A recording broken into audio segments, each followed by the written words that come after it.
நாமம் மகிமைப்படுவதாக. இந்த நாளிலும் சகோதரிகளின் காலை தியானத்திலே உங்களை சந்திப்பதிலே மிகுந்த மகிழ்ச்சி அடைகிறேன்.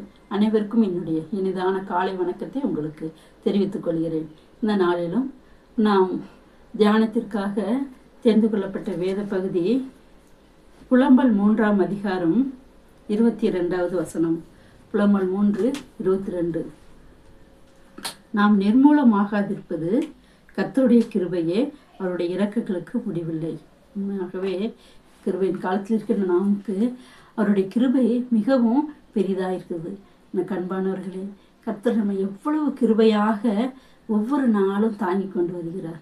உண்மையாகவே இதை நினைக்கும் போது எத்தனை நம்மை காட்டிலும் எத்தனையோ மனிதர்கள் இருக்கிறார்கள், ஆனால் அவர்களுக்கு இந்த கிருபை இல்லை. ஆனால் கர்த்தர் நமக்கு நம் நிர்மூலமாகாமல் இம்மட்டுமாக நம்மை பாதுகாத்து கொண்டு கிருபையாக நம்மை தாங்கி கொண்டு வருகிறார். அதுதான் இங்கே முதலே நிர்மூலமாகாதிருப்பது அவருடைய கிருபை, அவருடைய இரக்கங்களுக்கு முடிவில்லை என்று பார்க்கிறோம்.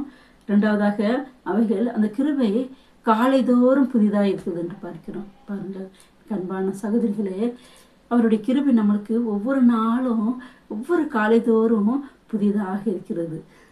புதிய கிருபையினாலும் புதிய இரக்கங்களினாலும் புதிய ஒவ்வொரு நாளும் அவருடைய கிருபையினாலும் அவருடைய இரக்கங்களால் நம்மளை என்ன செய்கிறார்?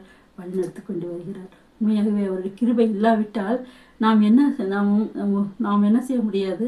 ஒன்றும் செய்ய முடியாது. ஏனென்றால் அவருடைய கிருபை நம்மளை ஒவ்வொரு நாளும் தாங்கி பாதுகாத்து கொண்டு வருகிறது. நம்முடைய குடும்ப வேலைகளை செய்வதற்கு கூட அவருடைய கிருபை நம்மை ஒவ்வொரு நாளும் காலைதோறும் நமக்கு புதியவைகளாக ஒவ்வொரு நாள் நம்மை நடத்தக்கூடியதாக இருக்கிறது. இங்கே அவருடைய கிருபையை நாம் இன்னும் அவருடைய கிருபையை நினைத்து அவருக்கு நாம் என்ன செய்யலாம்? உள்ளத்தின் ஆழத்திலிருந்து நாம் ஆண்டவருக்கு அநேக ஸ்தோத்திரங்களை துதிகளை இருக்கேன் என்றால் அவர் அவ்வளவு காரியங்களை நமக்கு செய்திருக்கிறார்கள். கண்பானவர்களே, நம்மிடத்திலே பணமும் மற்றும் அந்த வசதியான காரியங்கள், சொந்த வீடு வாங்க இப்படிப்பட்ட காரியங்கள் தான் இருந்தால்தான் நம் வசதிப்படுத்தவர்கள் என்று இல்லை.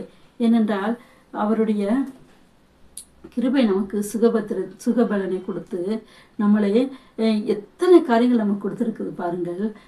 அவருடைய கிருபையினாலே நம்ம என்ன செஞ்சிருக்கிறோம்? விசுவாசத்தை கொண்டு நம்மளுக்கு ரட்சிப்பு கிடைத்திருக்கிறது. மாத்திரமல்ல, நம்முடைய ஆத்மாவை அழிவிலிருந்து மீட்டிருக்கிறார். எபேசியர் 2:8 பார்க்கும்போது நமக்கு ஆண்டவர் அருமையாக பவுல் சொல்லலாம், கிருபையினாலே விசுவாசித்து கொண்டு நீங்கள் ரட்சிக்கப்பட்டீர்கள், உங்களால் உண்டானதல்ல, தேவனுடைய ஈவு. எத்தனை ஈவாக நமக்கு அவர் ரட்சிப்பை கொடுத்திருக்கிறார். எத்தனை மக்கள் இருக்கிறார்கள், ஆனால் நம்மை ரட்சித்திருக்கிறாரு நம்முடைய தேவன்.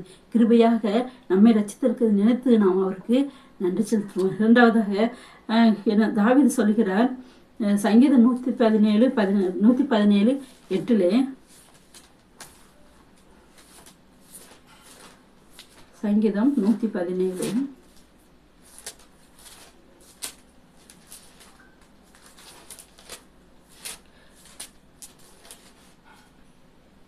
என் ஆத்மாவை மரணத்துக்கும் என் கண்ணீரை கண்ணீருக்கும் என் காலை இடர்களுக்கும் தப்பி வைத்தார். அவருடைய ஆத்மாவை அதே போலதான் நம்முடைய ஆத்மாவை அவர் மரணத்துக்கு நீங்களாக்கி விட்டார். எத்தனையோ கண்ணீர்கள் பாடுகள் மத்தியில் இருந்த போதும் கிருபையாய் தேவன் நம்மை அவை எல்லாவற்றையும் கடந்து வர உதவி செஞ்சார். எத்தனை கிருபை! அவருடைய கிருபையை நினைப்போமானால் உண்மையாகவே நாம் நம்முடைய நாள் முழுவதும் நன்றி செலுத்த முடியாது. இதையெல்லாம் நாம் நினைத்து பார்க்கிறோமா? ஒவ்வொரு நாளும் அவர் நமக்கு செய்த கிருபையை நினைத்து பார்க்கிறோமா? நினைத்து பார்த்து நம்முடைய இருதயத்தின் ஆழத்திலிருந்து அவருக்கு நன்றி செலுத்த வேண்டும். நம்மை உலக தோற்றத்துக்கு முன்பதாகவே தெரிந்து கொண்டிருக்கிறார். எத்தனை மனிதர்கள் இருக்கிறார்கள், ஆனால் உங்களை என்னையும் அவர் தெரிந்து கொண்டிருக்கிறார். உங்களை என்னையும் ஆவிக்குரிய சகல ஆசீர்வாதங்களினாலே நம்மை ஆசீர்வாதிக்கிறார் என்று எபேசியரில் பார்க்குறோம். எபேசியரிலே அப்போஸ்தலனாகிய பவுல் சொல்லுகிறார் அவ்விதமாக. அப்போ ஆவிக்குரிய பிராமணம் அநேக ஆசீர்வாதங்கள், இம்மைக்கான காரியங்கள் ஒன்றும் இவையெல்லாம் அழிந்து போகக்கூடிய, ஆனால் கர்த்தர் நமக்கு ஆவிக்குரிய சகல ஆசீர்வாதத்தினால் நம்மளே உன்னதங்களிலே ஆசீர்வதித்திருக்கிறார். மாத்திரமல்ல, அடுத்தபடியாக சொல்லும்போது அவர் என்ன செய்கிறார்? இந்த கோபாக்கினையிலிருந்து நம்மை என்ன செய்கிறார்? மீட்டு கொண்டிருக்கிறார். சங்கீதம் 103:4 தாவீது விதமாக சொல்கிறார், சங்கீதம் 103:4.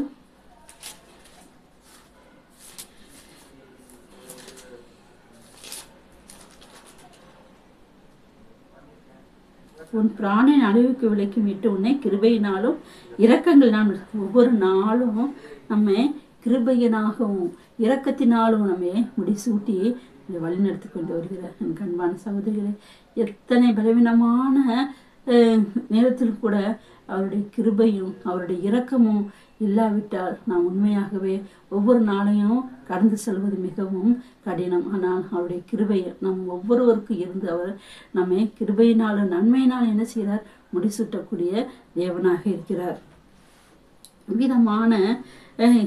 விதமான ஆசீர்வாதங்களை பெற்ற நாம் ஒவ்வொரு நாளும் அவரை நாம் எப்படியாக நம்ம துதிக்க வேண்டும். அவர் நம்முடைய சரீரத்திற்கும் நம்முடைய ஆத்மாவிற்கும் அவர் செய்த நன்மைகள், காலைதோறும் அவருடைய கிருபைகள் புதிதாக இருக்கிறது. காலைதோறும் நம்மை பலப்படுத்தி நம்மளை வழிநடத்தக்கூடிய தேவனாக இருக்கிறார். மாத்திரமில்லை, நன்மையினாலும் கிருபையினாலும் முடிசூட்டக்கூடிய தேவனாக இருக்கிறார். எபேசியரிலே பார்க்கும்போது எப்படி உன்னதங்களிலே நமக்கு சகல ஆசீர்வாதத்தினாலும் ஆவிக்குரிய சகல ஆசீர்வாதத்தினால் நம்மை ஆசீர்வதித்திருக்கிறார் என்று பார்க்கிறோம். இப்படிப்பட்ட தேவனை நாம் அடைக்கலமாக கொண்டிருக்கும் போது அவர் நமக்கு நம்முடைய ஆத்மாவுக்கும் நம்முடைய சரீரத்துக்கும் செய்த ஒவ்வொரு நன்மைகளையும் நாம் நினைத்து அவரை நோக்கி நாம் எப்பொழுதும் நன்றி சொல்ல கடமைப்பட்டவர்களாக இருக்கிறோம். சங்கீதம் 94:18 பார்க்கும்போது சங்கீதம்